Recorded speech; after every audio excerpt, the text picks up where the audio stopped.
Energy ती कधी आईत असते, कधी बाळात असते. जेव्हा आईत असते आणि त्या दरम्यान जर काही कळा आल्या, प्रीमॅच्युअर डिलिव्हरी जर झाली, तर कदाचित बाळाच्या जीवाला धोका असतो. आणि ती एनर्जी जर बाळामध्ये असेल, तर आईच्या जीवाला धोका असतो. कोणाला शुगरची क्रेव्हिंग होते, कोणाला कैरीची क्रेव्हिंग होते. विचित्र क्रेविंग्स होतात लोक. क्रेव्हिंग्स असतात आपण ते तर काही तो आपला ऐकलेलं. मग मी एका मूव्ही मध्ये पाहिलेलं की सिगरेट पिण्याची क्रेविंग्स होतात हो, लोकांना. आय डोंट नो, तुम्हाला हो, माहिती असेल, हो, होत असं? माहिती, माहिती. अल्कोहोल पिण्याची पण क्रेव्हिंग अरे होते. बापरे! काहीही. आपण प्रेग्नंट आहोत आणि आपल्याला सिगारेट ओढावीशी वाटली आणि तुम्ही ओढताय आणि तुम्ही प्रेग्नंट आहे.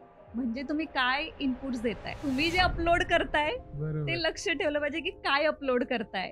त्याच्यामध्ये व्हायरस तर नाही जाते. हा 9 महिन्याचा जो प्रवास असतो, त्याच्यामध्ये ड्रायव्हर कोण तर आई आणि पॅसेंजर कोण तर बाळ. ड्रायव्हर अवेअर राहणं हे खूप गरजेचं आहे. कारण की काय नजर हटी दुर्घटना घटी. हातात मोबाईल घेऊनच पूर्ण प्रेग्नन्सी गेली असेल तर बाळ पण येऊन पहिल्यापासूनच मोबाईल हातात असणार आहे आणि स्क्रोलिंग. नंतर तुम्ही सांगू शकत नाही, "ए लक्ष दे, ठेव तो मोबाईल." मग ते ठेवणारच नाही, कारण तुम्ही ऑलरेडी संस्कार टाकलेले आहेत. आपण कसं दिवाळीत वगैरे कोणी पाहुणे येणार तर सगळं साफसफाई वगैरे करतो आणि सुंदर असं वेलकम करतो. तर तशाच पद्धतीने करायचं आहे. आत्मा येत असतो एक, त्याला शरीराचं रूप धारण होत असतं. तर तो कुठला आत्मा बोलवायचा हे तुमच्या हातात आहे. एक बाळ निर्माण करणं हे आईला शक्ती दिलेली आहे देवाने.